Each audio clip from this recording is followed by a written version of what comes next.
It's past the Vazul, baby. Come on in.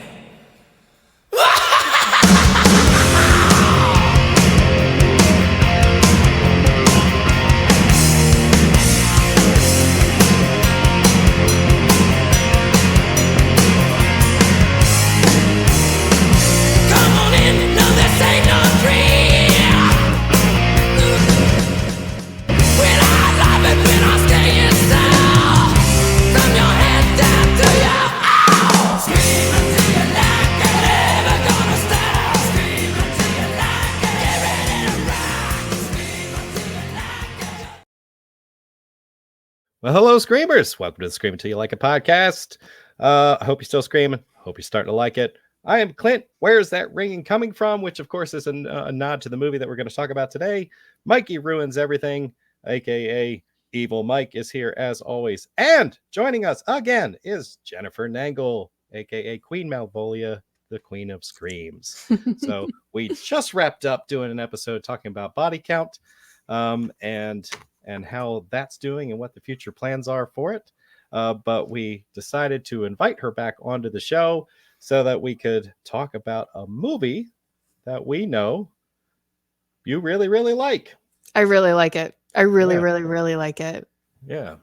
It's a love kind of thing. Is it? Yeah. That's good. That's good. So, of course, we are talking about The Ruins from 2008. And really, since you're our guest, I thought I would ask, what was your exposure to this movie and what was it that appealed to you about it right away? I knew you were going to ask this and I don't remember. Okay. I can make up something cool. Like I went to Mexico one time and I had a situation where I got lost in the woods and I came upon this Mayan temple and there were a lot of people like yelling at me and I got scared and I left, and then I actually found out what happened. No, I don't know. I don't know how I stumbled upon that. I love destination horror. Destination horror. Cabin in the, like if it's a cabin in the woods, if it's like we're going to a foreign country and we go to this wild club and we get drugged and we meet vampire, like that's my jam. That is my jam. Gotcha. So The Ruins, I don't know how this love story happened, but here we are. Yeah. Well, I'll say that this I had seen it once before, and I don't remember what prompted me to see it. But watching it again, I think I appreciated it the second time more than I did the first time. Like first time I watched it, I was like, yeah, it's all right. Second time I watched it, I'm like, you know what? This is pretty good. This has one of those things that always appealed to me, where it was pretty clear with the limited amount of actors and the limited number of locations that this was done on a pretty small budget. I don't know. It was shot in Australia. I learned that on a podcast a couple of months ago. So they definitely had some sort of budget, but Australia, yes. Yeah. It's like it's not like some of the other ones that you can think of where it like takes place in one room and it's got like two actors in it. You know what I mean? But all the same, there isn't a lot going on here, and it doesn't hide a lot from you, which sometimes I appreciate that. Agreed. Yeah. Mike, what's your impression of this film? I never saw this movie. I'm here to talk to Jen. Okay. What do you want to talk about? I'm like, I saw this in the movies. I've always I think this is a very underrated movie, and it doesn't get talked about a lot. That's why I remember actually when Jen told me a while ago. And I remember her mention, I was like, I love that movie. I was like, that's it. And it doesn't get talked about. It's a great movie. I mean, I saw it in the movies. I bought it when it first came out on DVD, and now I have it on Blu-ray. And it's different. It's not your run-of-the-mill horror. It's like almost like something you would see in like a 50s like sci-fi like or creature feature. It's where there's not a monster, there's not a slasher, there's not a serial killer, there's it's like almost it's the elements. Yeah it's like psychological elements type thing. Yeah. So I enjoy this one a lot. I've always have. Yeah, it's got a not to give too much away up front, but it kind of reminds me, since you brought up 50s creature features and things like that, it reminds me of what is it, the Thing from Another World? Yes, like where it's got plants in that thing too. You know, it kind of gives me a vibe kind of like that, although there is a creature in that movie.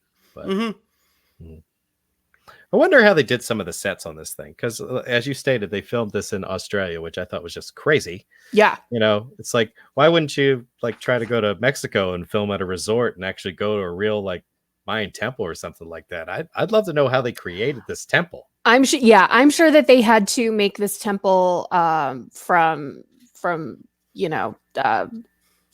make it. Yeah. You know what I'm trying to say. Yeah. They had to make it from the bottom up. They had to make it so that they had 3 workable. separate sets. There was one that was the front was a made facade with the stairs when they were all on the stairs confronting things. Mm-hmm. There's another set was them on top of the ruins, and the third set was actually in the whatever you want to call it, the pit, the down the shaft where they were. Yeah, the interior. Yes. Yeah. They probably also needed a big wide area for it too, so that's probably why they went to Australia. They probably had the land. Yeah. Some sort of tax thing. Well, if there's something they have a lot of in Australia, it would be land. Truth, and a lot of weird creatures and animals and stuff. So yeah. Maybe I should watch some of the behind the scenes stuff on that and find out if anybody had any interactions with the local wildlife, because that is something about Australia that I would not be excited about if I were going there. That's like a dream trip for me. I'd love to go there. Well, stay out of the outback. Yeah, exactly. All those spiders that look like like gigantic tarantulas. I know a girl from Australia, and I was like, "Is it true? Like everything wants to kill you out there?" She's like, "Basically." Yeah. She's very nonchalant about it. Like, yeah. It's like every day for them too. It's like, oh yeah, this thing happened. Oh yeah, whatever. Okay. Kangaroos beating each other up. It's like everything every day. Yeah. Nothing is safe. The land, the trees, the ground, the fresh water, the salt water, nothing is safe there. Nothing. Right. Well, they really don't waste any time with this movie. When I really look at it from start to finish, they just dump you right into it. And I think that's what I love about that movie. About this movie, I love that. I love that they automatically set you out with character development. You understand this friend group. You understand what's going on, and then they just slide you into it. It's just bing bang boom, and I appreciate that. They start with the girl getting. The girl that's in the pit. Yeah. So, like, if the people at the resort didn't really catch her, at least you knew, like, holy shit, something just grabbed this woman and, like, dragged her away. So, you know, something is coming. Yeah. Mm-hmm. Darkness. Yeah. So, we basically get 2 couples that are on vacation together, it seems. And they're, like, sunning by a pool, playing cards. And enjoying vacation. Exactly. And they went right into this thing. I don't know how I felt about this one. The one girl that we find out her name is Amy can't find her earring. And it's like they're looking around for it, like, check under your towel. It's like, under my towel, like been laying on it. Why would it be over here? And some random dude just pops up out of the water. Hey, did you lose this? Like, how would he know who that belonged to? Yeah. What a great way to introduce a new character into a friend group. I love it. Yeah. The guy that saves the day, you can trust him immediately. Yes, exactly. Or he's a plant, you know. But I don't know. I kind of picked on that one a little bit because it was just a really convenient way to introduce this character. Turns out his name is what is it? Matthias? Yeah. Matthias. And we find out he's from Munich, And suddenly we get this guy's, not his life story, but exactly why he's there. Oh, his brother's checking out these ruins. He should have been due back today. So it's like I'm probably gonna go out there. Hey man, I'd really like to see some ruins like that. That'd be really cool, before we go. So why don't we all go? Yeah, like if you want to see a ruin, there's plenty of tours that will take you that. No, let's just go with this stranger we didn't met, whose brother just disappeared too. So happens every day, you know. Yeah, what could go wrong? Yeah. He probably just lost track of time. I'm just gonna go out there and I'm gonna tell him, hey, dude, we gotta catch a flight. Let's go. So so suddenly everybody's invited to go. And the way the couples are laid out, we've got Jeff and Amy, we've got Stacy and Eric, and we've got Matthias and a couple of Greek dudes. We'll say 3. I don't know why he's hanging out with a bunch of Greek guys, but he is. That's just how he's spending his time while his bro is off checking out these ruins. Yeah. We got Americans in Mexico hanging out with a German dude who's hanging out with Greek dudes. They were yeah. It's internationally friendly. Yeah, yes. There were no Italians because no Italian in their right mind would have been messed up with that. Y'all be sunning by the pool. I ain't hiking today. Exactly. That's right. So, of course, we got to have. I mean, they're at a resort, so we got to have an obligatory party scene. So they're dancing and drinking on the beach. Amy gets wasted. Jeff wants to go to bed. She doesn't want to go. And yeah, he's a bore. Why does he want to go to bed? I don't know. Yeah, he wouldn't. He wouldn't dance with her. He was excited for the ruins. Yeah. Oh, my bad. Yeah. This dude is laser focused, man. He knows what his goals are in life, and he's. He is in medical school, That's so right. he's definitely has his regimen or whatever. Yeah, he sure does. But the weird thing is, he just leaves her. He's like, I'm going to bed. Make sure she gets back okay. Typical douche boyfriend. Yeah. I'm like, what the hell, man? I mean, I get it. You're with friends, but you're just going to leave her there? So they're like, okay, sure, no problem. Like, this happens all the time, We'll make sure she gets back.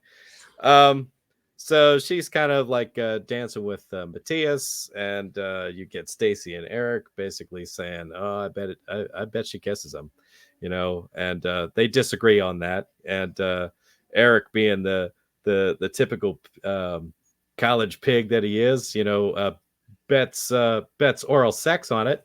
He's like, "I bet she does," winner receives. So it takes 0 time. Yeah.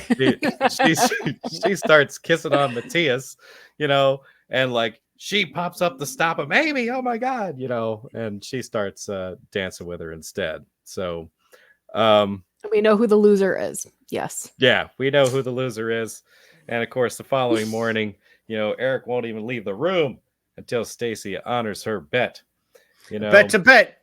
Bet's a bet. God. Yeah. Hey, and he throws out all the lines. He's like, hey, you know what they do to people who don't honor bets in this country? They smash your hands. Like, he's like, you have pretty hands. You wouldn't want your hands to get smashed, would you? So ultimately, he must be very persuasive because I understand he gets what he wants. You can tell the screenplay was written by a man, by the way. Just saying. For sure. He came back from a run. He's running in the morning on his vacation on the beach. He went to runs bed on early. Vacation. Yeah. I mean, I don't run on my. That's what I mean. Never.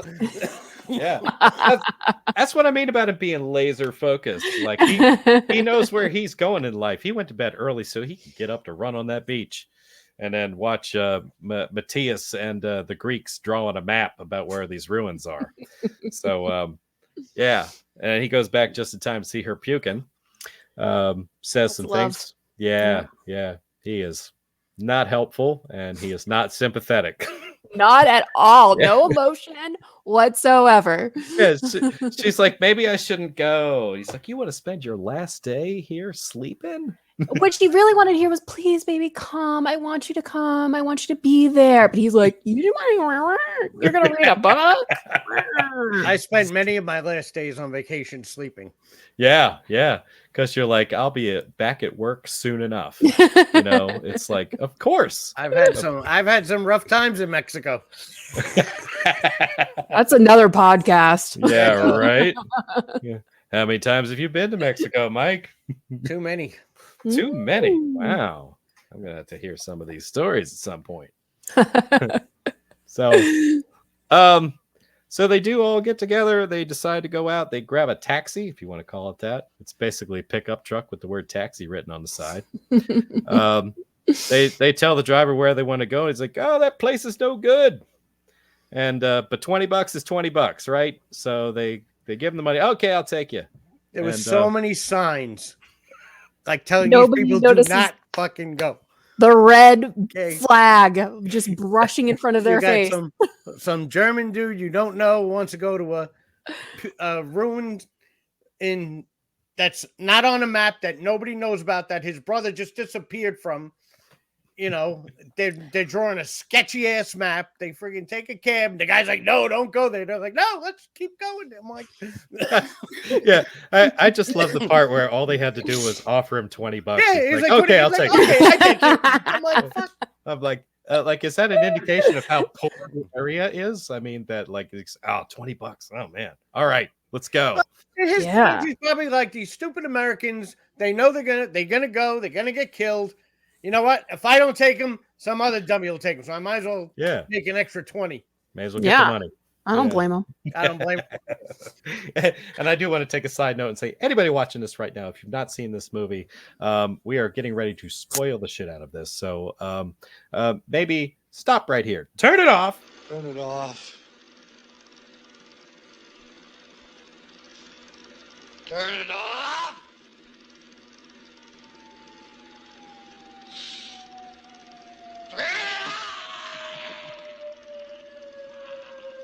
Go watch the movie. Maybe come back and watch it later. So yeah, they get dropped off immediately. They find Heinrich's Jeep. Heinrich, if I didn't mention it before, is Matthias's brother. I don't know how he has a Jeep. I hope it's a rental. Probably was. Yeah, if you're from Munich, how'd you get a Jeep there? So it's maybe like, he borrowed it. Yeah. Or like maybe he brought enough money they could just buy it off somebody. I don't know. $20 is $20. Yeah, exactly.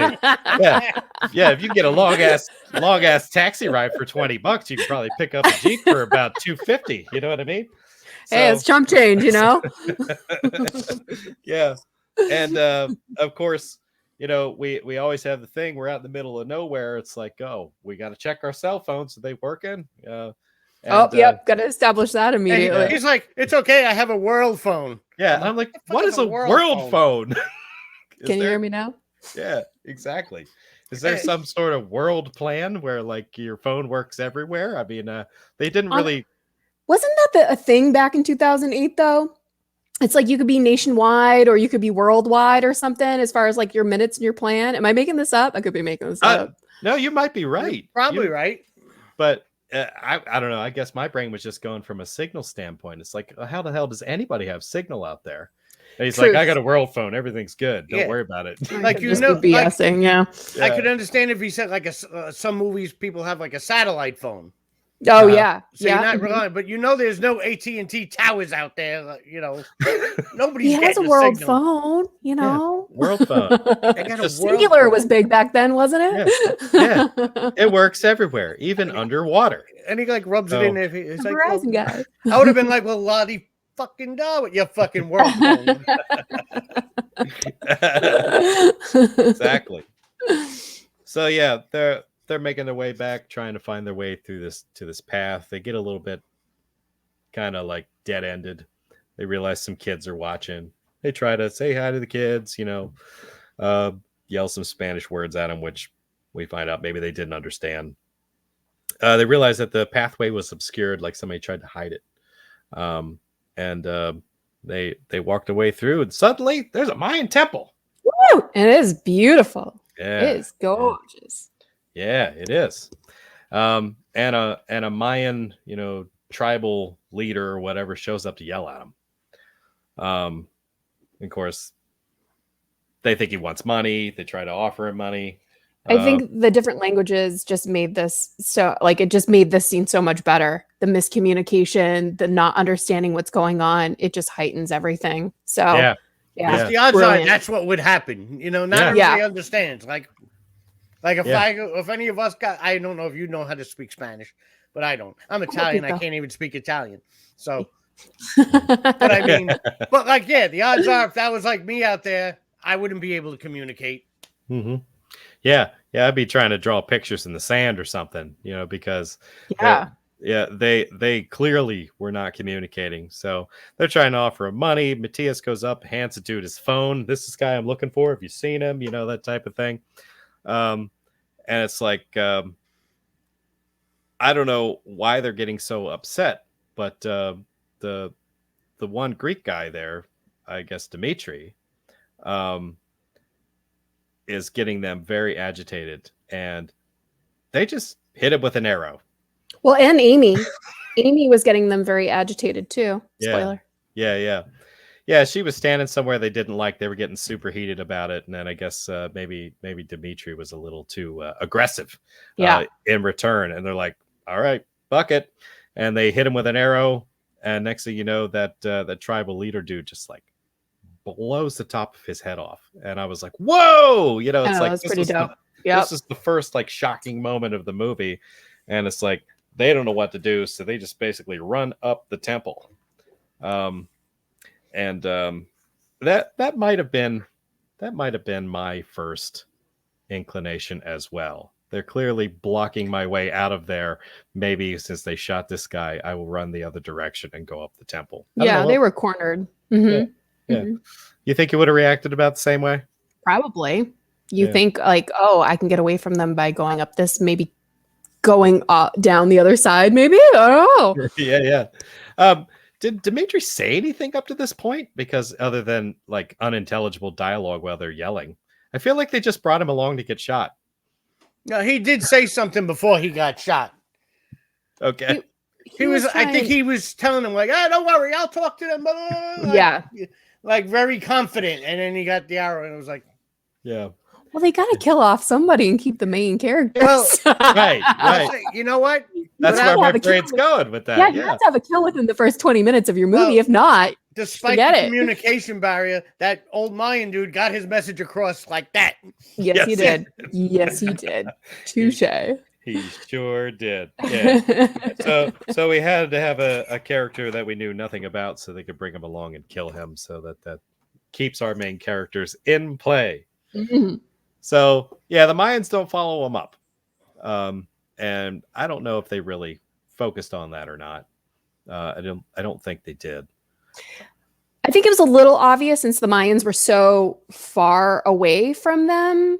From the temple, it was kind of like a given, like they were trying to stay away or they were trying to deflect them from something, and just craziness and it going awry, that we kind of maybe put two and two together that they probably aren't going to follow them up because of that. Yeah. Or maybe I've seen this movie 80 bajillion times and I see all the little hidden things now. Maybe. But they almost immediately show us what type of character Jeff is, because his first thought is to stop somebody from having a drink of water. He's like, we got to save everything we got. The doctor in him. Yeah. Rations. He's like, dude, she's trying to have a drink of water. He's like, yeah, well, we need this much a day, and think of what we brought with us. Not a lot. So he's so logical. Yeah, I know. It's annoying almost. It's good.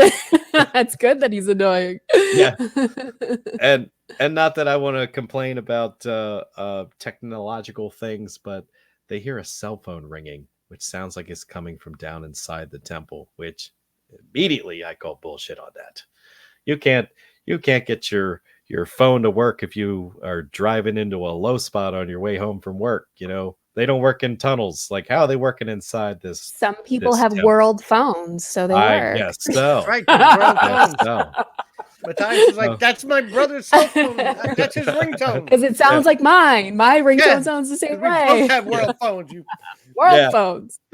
And we find out nobody's phone works up here, and Matthias just lost his down below because he handed it to the Mayan guy. So his world phone doesn't do them a world of good here, does it? And the dude, and what's his name? Eric's girlfriend, Iceman from the X-Men. Yeah, Eric. His girlfriend starts yelling at him because he's like, I got no cigarettes. She's like, what the fuck do you mean? Can you hear me now? You told me. You told me. What was that? He's like, it was a joke. Yeah. Fucking guys always joking all the time, not ever being serious. That's right. So yeah, they see the tents up there. Obviously, they feel like they're in the right place to find Matthias's brother Heinrich. They hear that ringing phone. Immediately, he wants to go down inside to try to find him. And there's like this. It's almost like a well pit, the opening, and they got like this a big winch, manual winch on the top of it. And he just doesn't even think twice. Ties himself on. They go to lower him down in there. One of the girls notices there's something wrong with the rope, and and it kind of starts to separate really quickly. And they're like, oh shit, get it back up. Too late. Snaps. He falls down into the darkness. So another conflict. Yeah, I'll just go on record here to say that Matthias is having a really rough day. Yeah, poor guy. Yeah. I've been like, where's your world phone now? Yeah. Can you hear me now? Yeah. But even though the rope broke, they talk one of the girls into getting onto the rope and lowering themselves down in. Well, why can't one of you guys go? Somebody strong has to be up here to work the crank. So you're lighter. You better go. So they sent her down with a lantern. Of course, she can't reach the bottom because of the section of rope that broke off. Because why would you have that extra rope? That would be dumb. And they're just like, jump. Yeah, jump. Yeah. And it was like, who cares? Just do it. Feet. She's like, jump. No discussion about how we're going to get you back up. Just jump. Yeah. Make sure he's okay. Yeah. And they sent her down with this lantern. So, of course, she jumps. The lantern breaks. And she gets like a big shard of glass in her knee. Which, that's awful. It looked bad. It did look bad. All of it looks bad. Yeah. And meaning bad, meaning good. Yeah, she pulled that shard of glass out, cried about it a little bit and said, "It cut my knee." And she's looking over Matthias because they want to know how he's doing. She doesn't sugarcoat anything. Looks bad and smells bad. They're like what? Smells like shit. Is that what happens when you get injured like that? I don't know. Maybe he lost control of himself after he fell and I did not even think about that. You broke a few things. Yeah. You know what I think about when I watch this? It's funny. In one of the Austin Powers movies, Will Ferrell falls over a cliff, and they're like, "Are you down there?" He's like, "Yes, I'm hurt, and it's starting to smell a little like almonds." And it's sad because that's all I wanted that to come out of Matthias so bad. I can smell almonds. Alrighty then, learn something new every day. Yeah. Almonds and shit. Almonds. Yeah. So I think they figured he probably broke his back or something from that fall, and they quickly say, "Well, we got to make a backboard." And they have this discussion about how they're actually going to get it down there. So I guess there's more than one tent. They're going to cut the tent strips and they're going to somehow weave it together and make the rope longer. They use the backpacks too. Yeah. Backpacks too. Mm-hmm. Yeah. Mm-hmm. Mm-hmm. Yeah. Because I was like, damn, these guys are regular Boy Scouts. Yeah. It was metal backpacks. Yeah. Just yeah. FYI, audience. I just wanted to hear something else, thank goodness I'm putting that merit badge into use from the that would have been good. From rope making. Like Eagle Scouting from high school. Yeah. They teach you in medical school how to make rope. So I would have been Matthias, you're fucked. Just bye, bro. Yeah. Amy is not yet willing to accept this situation because she wants to ask for help. She runs down to try to ask the Mayan people for help. And of course, they're still there. They're waiting with their bows. One dude with his gun. They ain't no fools. Yeah, No. they're like, you're not going anywhere. She's trying, she says, try Spanish, they don't understand it. She's getting frustrated, yells at them, and like rips a piece of the plants off and just like throws it, in frustration. Why won't you help us? And like hits this little boy with it. Unintentionally, I'm sure. Innocent soul. Yeah. But he was a small as far as people go. I don't know. He had to be like 8, 9 years old. Yeah. He didn't look old at all. And this agitates the Mayan people. And next thing you know, out of frustration, they shoot the boy because they don't know what to do. And of course, back up they go. And I'm like, wow, this is getting serious. That was a crazy scene because nobody saw that coming. Yeah, exactly. Because we still really don't know the connection yet, why they're behaving this way, and everything they do seems nonsensical, at face value. And anyhow, they do make the backboard. They make the rope longer with strips of nylon from the tent. Matthias's day gets even worse. I don't even know how to describe it. Like, they got both the girls down there now, and they're trying to figure out how to get him onto the backboard. What a clusterfuck with these two girls trying to get this poor guy on the stretcher. Yeah, grab his arms. Well, if I grab him around his hips, he'll bend in the middle, all that. And finally, because they have no idea what to do, they're like, just pick him up, and you hear this like crunching sound. He's screaming. They're basically trying to like throw him onto the backboard, it seems. I'm like, oh my God. This guy, if he wasn't done before, they broke a whole bunch of other stuff for sure. He is. Forget about walking again, Matthias, because like whatever that injury was, it just got a lot worse. Oh my God. They do manage to get him up out of that hole, which that is.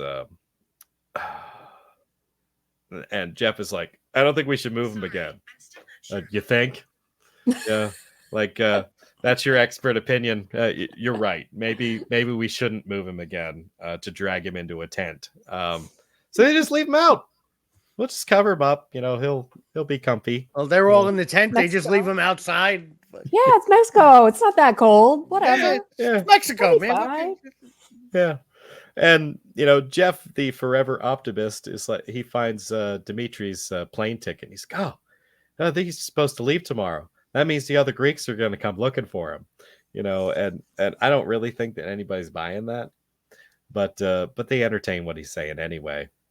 And at some point after that, it gets a little bit more real because Jeff manages to see like something glinting in the vines. I don't know. What did he do? Get up to take a piss? Yeah, when he was something like that. Yeah, he sees something. Oh, it turns out to be like a watch attached to a person. So he finds one of the dead bodies, probably the people that they were there looking for, like at least one of them. That's our guess at this point, I believe. This is where we get one of the scenes that really nods to what's happening.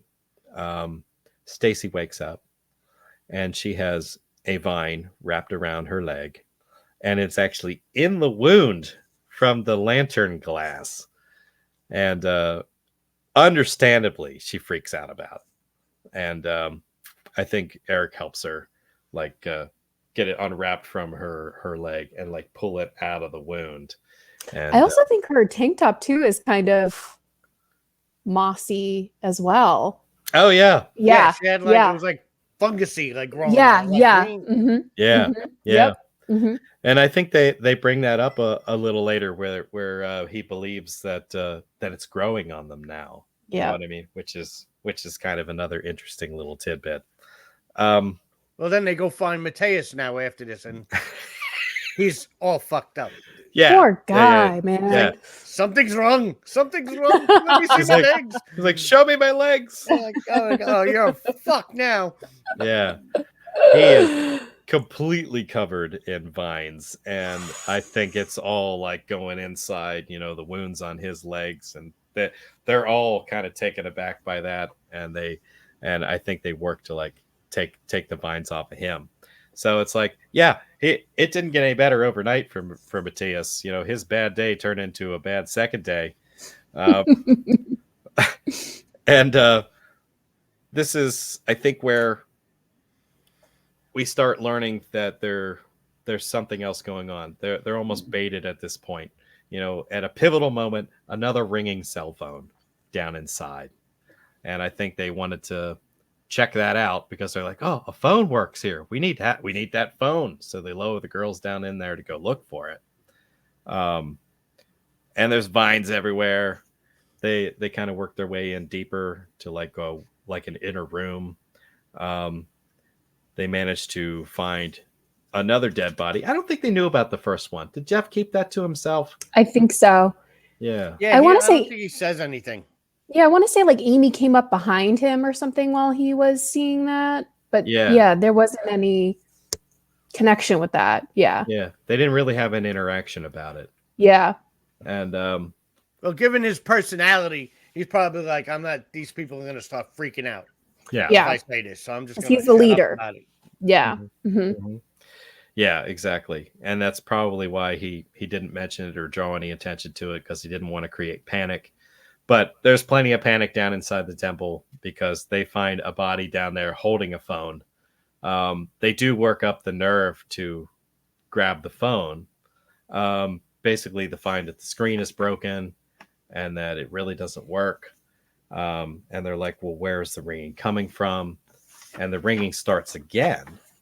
And looking around, probably one of the most unexpected things of the movie is they zoom in on the flowers, and the flowers are vibrating, making this ringing sound. So somehow the flowers on these vines are mimicking the ringing sound of this phone. They're alive.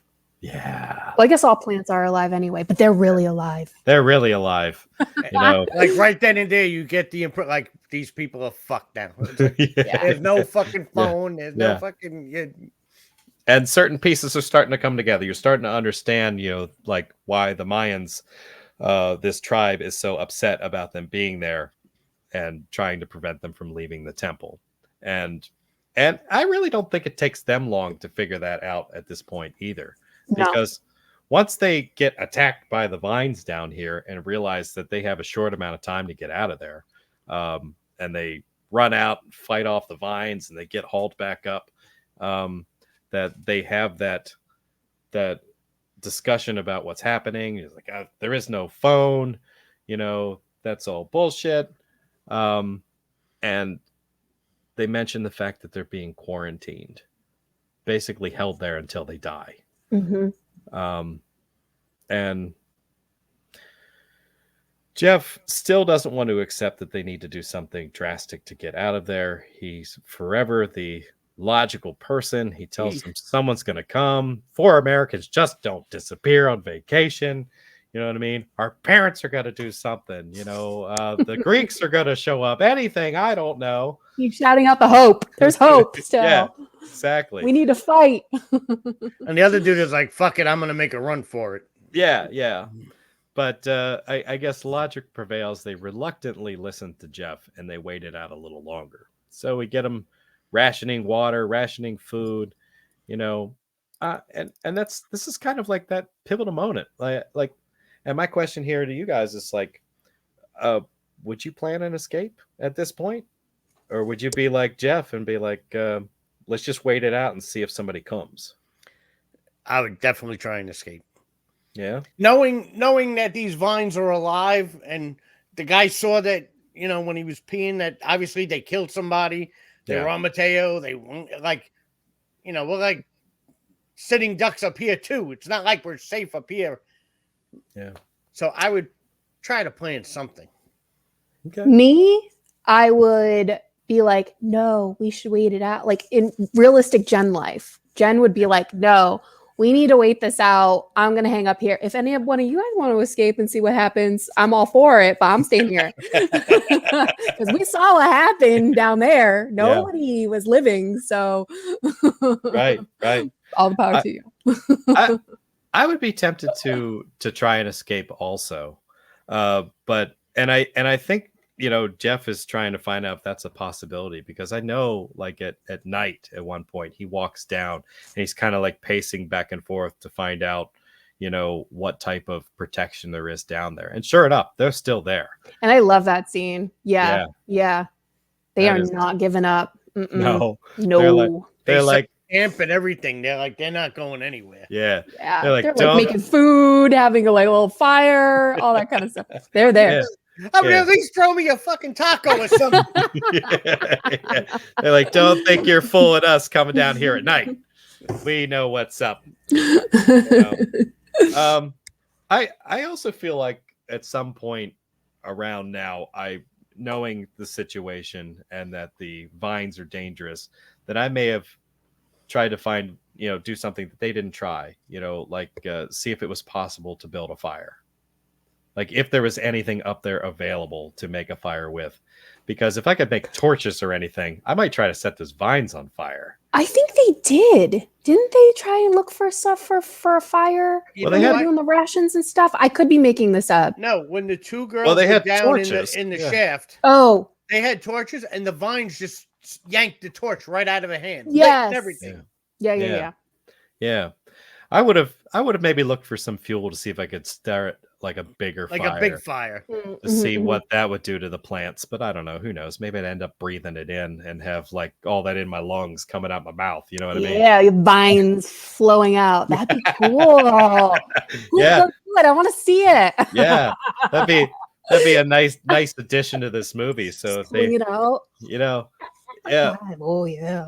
I think at one point there was a talk of a part 2 for this movie. And is there really? yeah, and I think there's some like fake online trailer for it. Like I don't think it really went anywhere. Because I know that this was originally a book.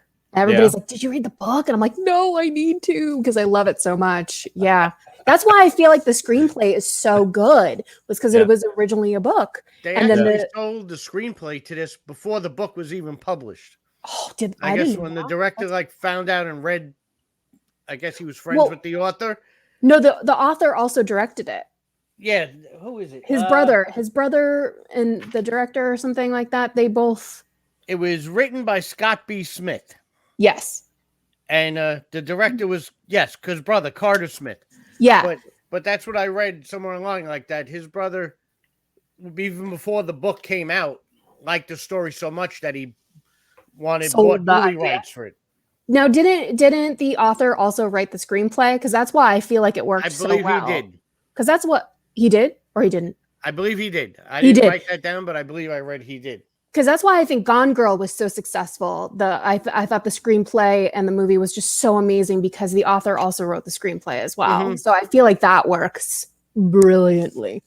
And this might not have even gotten made. The only what's his name? Ben Stiller. Ben Stiller's production company did this. And Ben Stiller was good friends with the author. So this might not even got greenlit. Yeah. Without Ben Stiller. Yeah, because I looked at like what the both brothers did. Nothing really that I ever heard of. Yeah. Yeah. It's cool.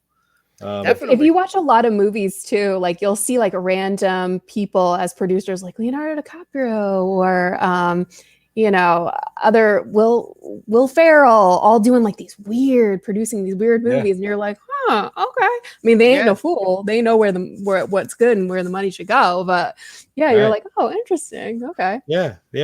And I think that's neat whenever somebody knows somebody and they're like, oh, this is a really good idea, and they use whatever influence they have to try to push that project to make it a reality.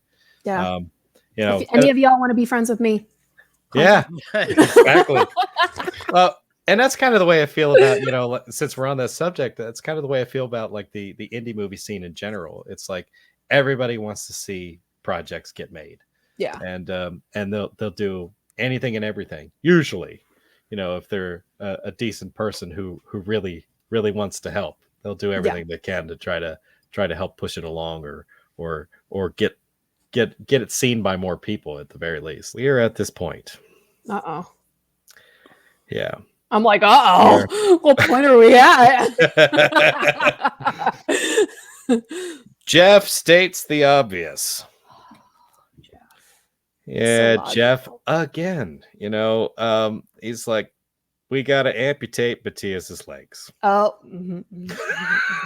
I mean, why shouldn't we? And they're like, do we really Why need to not? do that? No. What else we got to do? Yeah. We're just hanging out. Yeah, I don't know if it's a team building exercise or if he just feels like no. He throws out fancy words like septicemia and stuff like that, where it's he explains that with his medical knowledge that it's a poisoning, usually starts in the bones. And he's like, Matthias ain't gonna make it. If he goes another day, I'd be surprised. So that type of thing. So they have an argument about it. No one wants to do it. And finally Matthias is like, yes, cut them off. Just do it. You must cut them off. And I'm like, God dang. All right, Matthias. He's taking one for the team for sure. Yeah. I've never seen anybody so anxious to be an amputee before. Yeah. Yeah. Well, we also don't know what kind of pain he was in, too. Right. So he might have been. Yeah. Because again, all they had was rationed water, a couple protein bars. Yeah. Matthias probably saw the logic in it, and he's like, absolutely, I'm a goner if you don't do something to help me. So he's like, do what you have to do. And thank God for that bottle of tequila, that half a bottle of tequila. That was like all their antiseptic, and they were drinking it. They were like, this writer is no fool. Yeah, they were in Mexico. Yeah. So it's Jeff and Eric decide that they're going to be the ones to do this. They send the girls to the tent. And like, I don't know, man.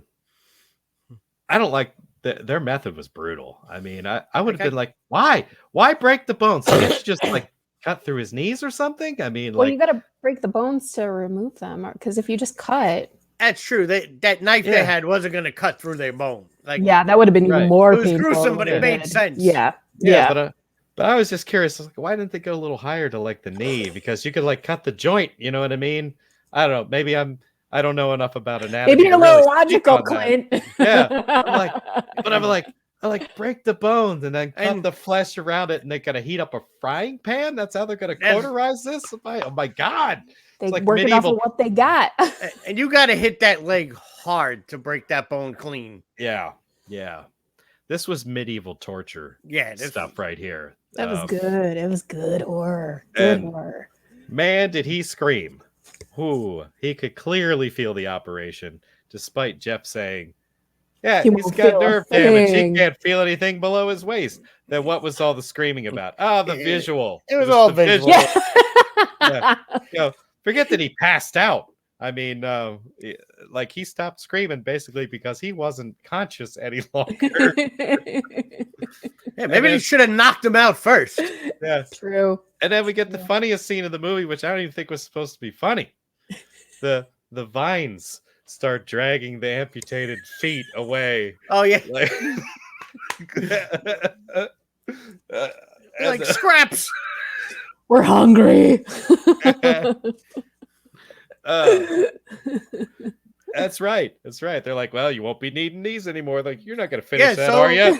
And they pull that away. But they still, after all they just did to that guy to amputate his legs, they still leave him right there next to the fucking vines. They don't want to move him. His back is saw what broken. happened the first night. I was like, you couldn't. I mean, granted, you don't want to pick, but I mean, all four of you couldn't pick him up and bring him in the tent. Yeah. There was a lot of room in that tent. Yeah. There was. If they had a back support or a backboard, like they said, they could have pulled the board and basically kept him pretty stable, I thought. But no, you're right. Let's just leave him out there.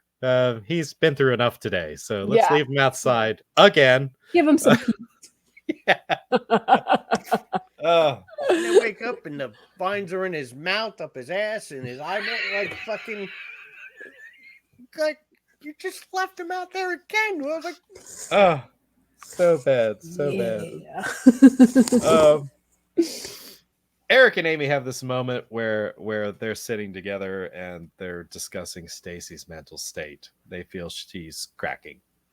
And Stacy's laying in the tent. She becomes convinced that she hears something, like they're out there banging each other or something. And she comes out and like confronts the two of them and basically says, I know what I heard, you guys are out here behind my back, getting it on. And they're like, what the fuck are you talking about? Are you crazy? Like we got our clothes on and stuff. What do you think you heard? We weren't doing anything. Well, this eruption of this argument allows them to not notice the fact that the vines are now crawling into Matthias's mouth and basically choking him to death. At some point, I guess they hear that. But they're too late. They get over there, they realize he's dead. You get Eric going, oh, well, thank God we cut his legs off. Yeah, and, good thing we did that. And Jeff's like, shut up.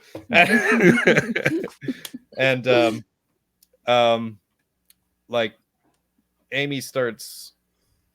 Stacy starts screaming again, and then you hear the plants mimicking her screams.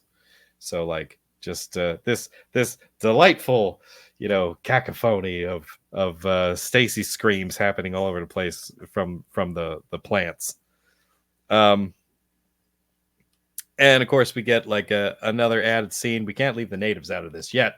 We're watching them from up above. They're throwing salt and trying to salt the ground to make sure that the plants don't leave the temple, which probably a good ritual. Yeah, maybe. I think that they probably have often done before. Yeah, perhaps. But I wonder if it works, because if it worked, it makes you wonder why they never salted the side of the temple to try to get it to go up. Yeah, like why wouldn't they just like gradually start at the bottom? Maybe they can, or just throw it on the everything. Yeah, just on it. I don't know. That wouldn't be part of the movie. There wouldn't be a movie if they did that. No, of course not. Of course not. So, of course, Amy's sitting with Jeff. She tries to smooth things over, says, hey, nothing happened between me and Matthias, because Stacy spouted off some stuff up there, which she was being all crazy, which is understandable why she would be freaking out and being crazy. She's not having a good time either. Jeff's like, I don't care. Whatever happened. He's like, I really don't give a shit right now. And I'm not sure I'd care either. At that point, things. Yeah. Given the situation, okay, whatever. Let's worry about what's happening right now. Well, we can talk about that later when I feel like my life isn't in danger. So we get Stacy with vines under her skin. I gotta say, that was a pretty good effect.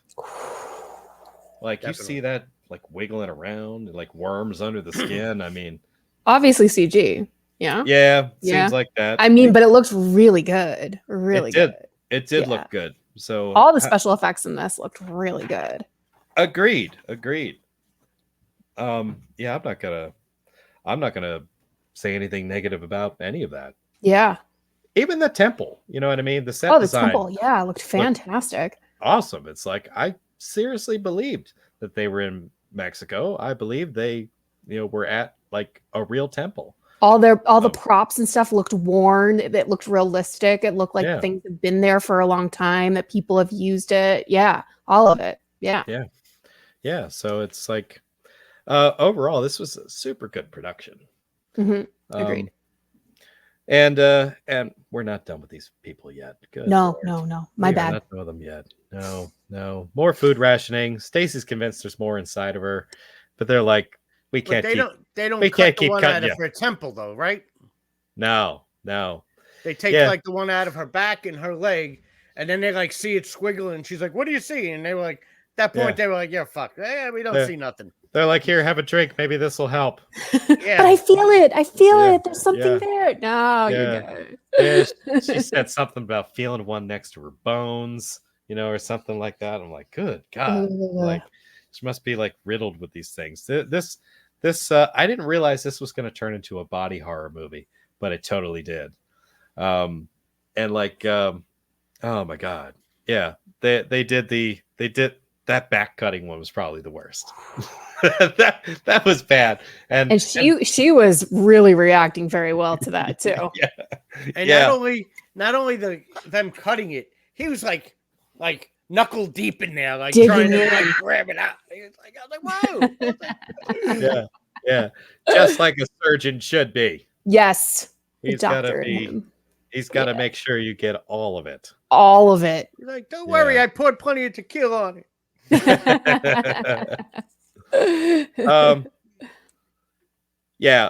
Eric's had enough. He decides he's making an escape that night and just basically tells them, he's like, I'm going tonight. I don't care.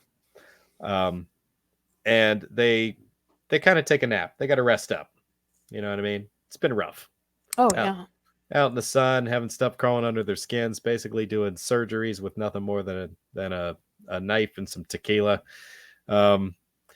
Stacy gets up while everybody else is kind of passed out, and she searches around. She finds a knife, and it's like the plants know what's going on.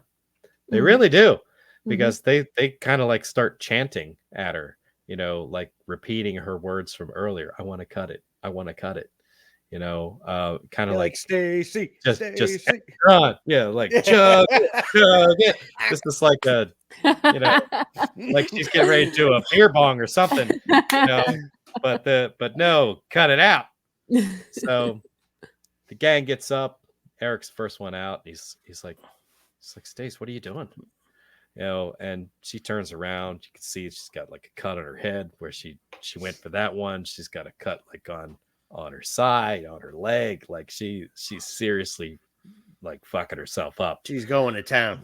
She's gonna get every last one of those. That's and like you can understand, that she's been focused on this and she's really determined to get that stuff out. And they all realize that they need to stop her. Jeff makes the first attempt and she just like swings a knife at him, cuts his hand, and he doesn't say much about it, but I imagine he's like, I was going to be a surgeon. My life is over. My career. My livelihood is ruined. These hands. And Eric makes the second attempt. And I guess she's like, these people didn't get the point the first time. Let me do this. She whips around and like stabs him right in the chest. She's just like, buries it to the hilt. And then immediately realizes what she's done. She starts breaking down. He's laying on the ground and like basically, reaching out to hold her hand as he has his last couple of breaths, and just like dies right there. Jeff's too upset about his hand to really do much about the vines trying to pull him away. He's like, just don't take the knife. He's like, oh, don't take him. Fuck it. He's just like, I really feel like this is the point where he starts giving up, and she let's see, Stacy starts telling Amy that she wants to die. She's like, kill me. I want you to kill me.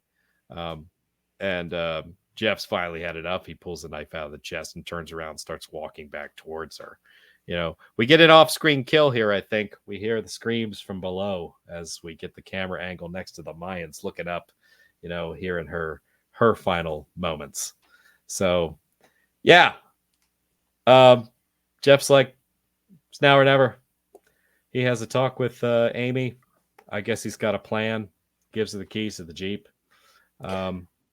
Also, like at least a day has gone by, or a couple of days have gone by, so they know nobody's coming to find them. Nobody's looking for them. So it's kind of like by now, we have nothing else. Yeah, he thought at some point, probably that day, that somebody was going to come, and they didn't. Yeah. And they just had all these other developments. He's like, we're dropping off like flies. We can't afford to wait any longer. And so he's like, hey, run to the Jeep. If it doesn't start, keep running. He's like, and don't stop until you get to town. Which is great advice, because isn't that what you would just automatically do? You know what I mean? Not being weird about that. If you get to a Jeep and it doesn't start, and you know that you're being pursued by some, if you made it that far, tribal people that want to kill you, you're like, True. okay, hell with the Jeep, run. It's but his plan is simple and it seems to work. You know what I mean? He carries her down, kind of like a ruse, like she's already dead. Lays her down on the ground. And he just starts talking to him, even though he knows they can't understand him. He's like, well, you didn't even know her name. He's like, hey, I'm Jeff. Throws out his whole name. He's like, I wanted to be a doctor. That was the dream, you know. And he's like, tells him where he's from, you know, and all this stuff as he's walking away from her body where it's laying, you know. And he just he's like, you should know her name, you know. Also, this is her verbal cue. Her name was Amy, and she's not gonna die on this fucking hill. She pops up. She takes off running. Right as they basically hit him with what, 2 arrows? Oh, yeah. 2, 3? They went to town. I can't remember what it was. Do you think he knew he was going to die? I think so. Yep. I really do. And isn't that true love, sacrificing yourself for someone else? It kind of seems that way. Yeah. Maybe the most touching moment of the movie. Absolutely. And I think in some way they tried to convey some type of respect from the Mayan, I don't know what to call him, chief, leader, whatever he was, the guy who's been doing all the shooting. Yeah. Because he walked up and he just gave him this look, but there was nothing angry in it. It wasn't malicious, you know. Like he just looked him over as though he, you know. I felt there was respect in that look. Like I understand what you did. Yeah. Yeah. I mean, he's like, but I still have to kill you. So he shot him, and we get the other tribal people trying to run her down. Classic trip in the woods. She falls down, makes it to the Jeep. You think for about, I don't know, 3 or 4 seconds that thing isn't going to start, but it does, and she takes off down the road. And that is basically this movie in a nutshell. And probably one of the most upsetting things after that is we get the Greeks show up. I don't know how they didn't pass each other on the road, but they wanted to show you, hey, if at least one of them lived long enough, the Greeks would have showed up looking for him. Or I just saw it as this thing just continues on. This story continues on and continues on and continues on and continues on. There's no ending. Yeah. So maybe before they left a resort, maybe they snapped a picture of the map show up with their when they were phone. up there. Yeah, exactly. Yeah. Well, what were the Greeks going to do? Right. If they showed up. They would have been in the same bucket with, you know, as them with the Mayans, and they would have been thrown up there with them. Or maybe the Mayans would have caught them. They would have put themselves in between the Greeks and the temple. And then if the guys called up, hey, Matthias, like, what's going on? And they called down, oh, you know, you never know. Yeah. They're like, don't come up here. Yeah. You know what I mean? Like, don't go there. Get help. To me, that's the only thing that would have saved them. Is like the Greeks, is if somebody was still at the top and told them, do not come up here under any circumstances. Because the Mayans, clearly, they're like, oh, these white people that keep showing up, you know. God dang. They just figured they would do a little better job and not keeping letting them people away get up there and then surround him. Stop people from going there. Yeah.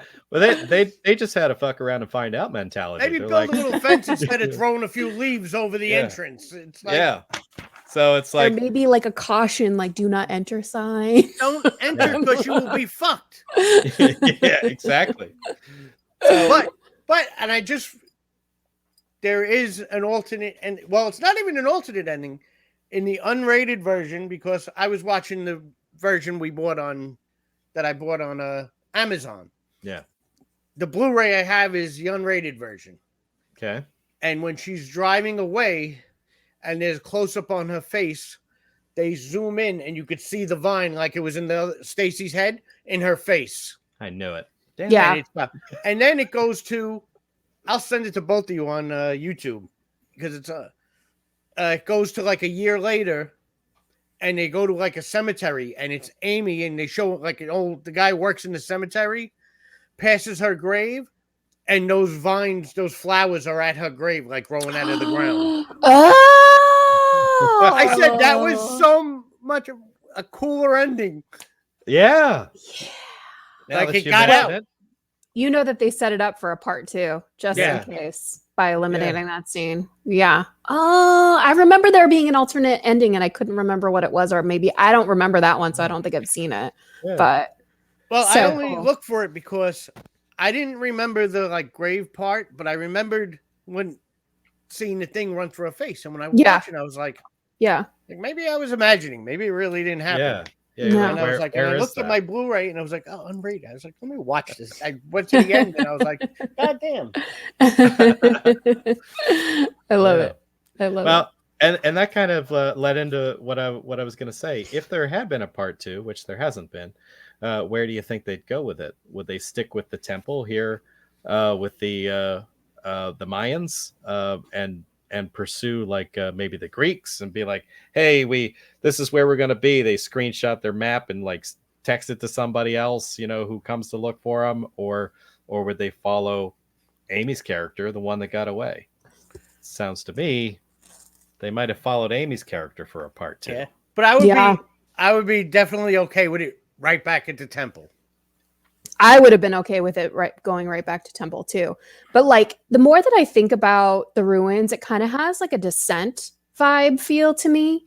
Especially like the ending and getting out. And the Descent too followed I'm so good with names. What's her name's character, that maybe that was what they were going after. Yeah. So I think that they probably would have followed Amy or whatever, but you're right. I would have rather them going to like the temple. Yeah. Yeah. Seeing a whole new crew trying to survive. Yeah. It's like, how do you tell that story out of that environment? True. Yeah. Mm-hmm. Because really, if you follow Amy's character, it's just her story of how these vines are killing her from the inside out. Or it could have been like a scientist or something that saw what happened to Amy and wants to get to the root of it. So then they go to the Mayan temple. So it was a mixture of both. Yes. That's right. Somebody call me. We'll make it.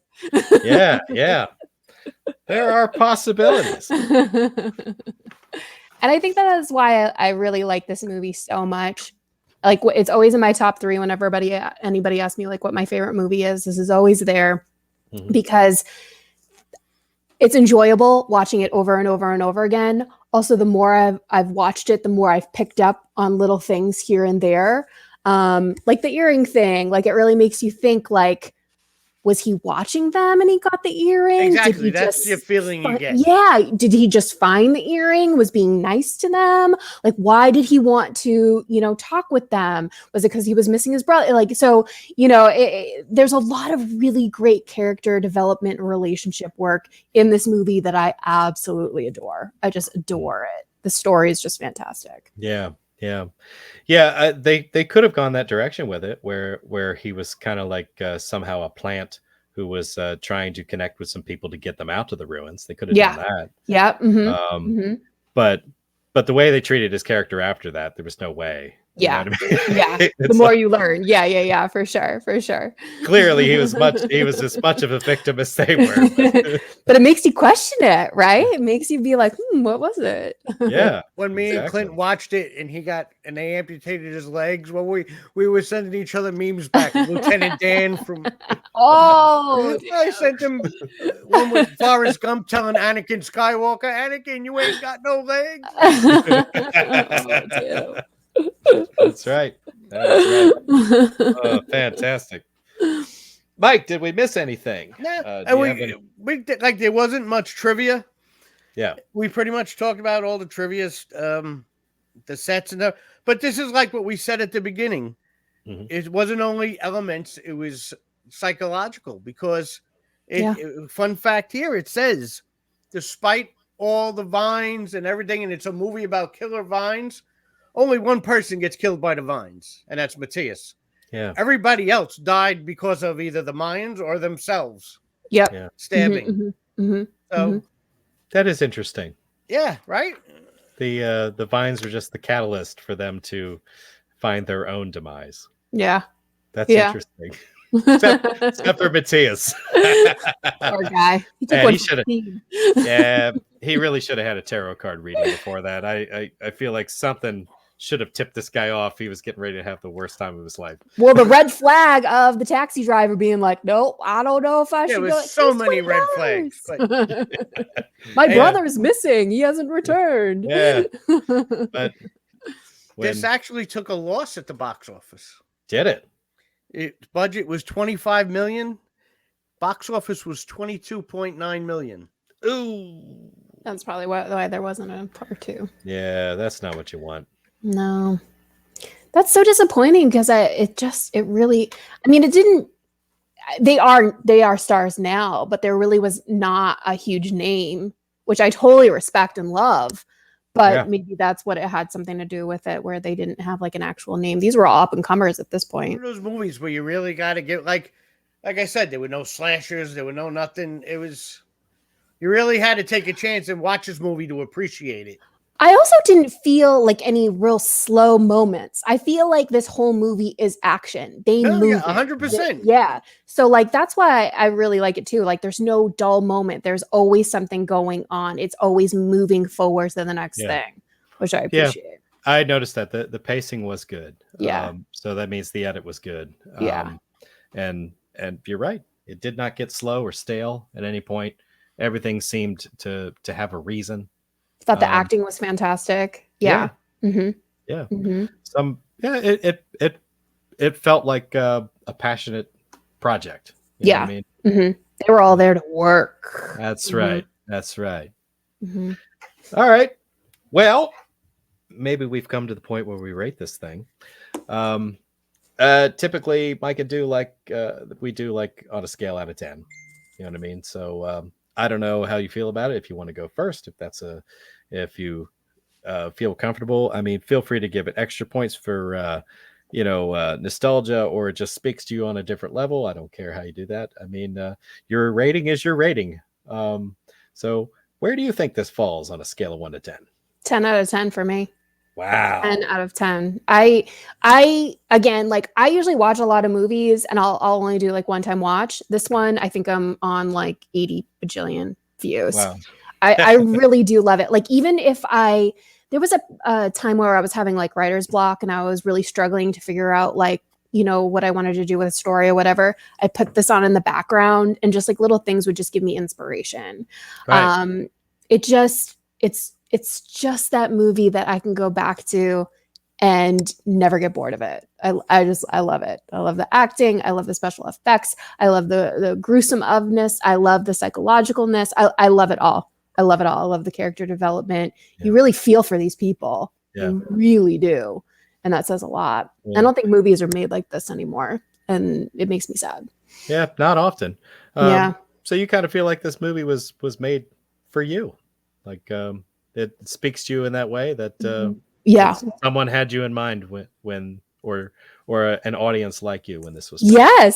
Yes, absolutely. Yes. So now I know, instead of sending you roses, I'm going to send you like these weird vines. Yeah. Weird vines with like human eating vines with flowers that will talk back to me. Yeah. Or they're going to jingle when they Yeah. Whee! That would be scary as hell to get something like that sent to your house. You know what I mean? If it was actually like real too, like flowers, when you have flowers or whatever. Right.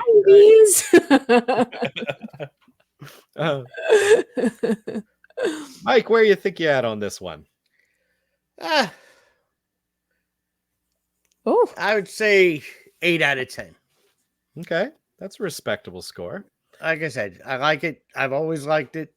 I think it's very underrated. Like Jen said, it doesn't get slow. Something's happening through the whole movie. And I've liked this since I've seen it in the theaters, and it'll always be a go-to for me. Oh, so part of that box office failure, you donated to that. That's right. That failure was not because of me. That's right. You did your part. You went to see it. You paid your money. That's right. I did. That's awesome. You know what? Strangely enough, I'm in a similar place. I went through my normal checklist that I don't normally do. It was definitely interesting. The story was conveyed well. Good scene choices. The budget was used effectively, I believe. Everything looked good. The pacing was awesome. The acting was great. Good sets, good props. Soundtrack even fit the film. Mm-hmm. I really dug the scene in the ending credits, or the song in the ending credits. That Phenomenon song. Special effects were good. I didn't even hate the CG. CG was good. Normally, I don't like that very much, but it's a memorable movie. I'd recommend it to a friend. I'd watch it again. And that's probably the best thing I could say about a movie, is that I would go back to and look at it again. So out of my 30-point criteria, I gave it 22. So 22 out of 30 comes out to a 73% or a 7.3 out of 10. So yes, I think we're in agreement. This is a good movie. Yeah. Yeah. And if you're checking this out and you've not seen it, first of all, shame on you for letting us spoil it for you. Sorry, we spoiled another movie from 2008.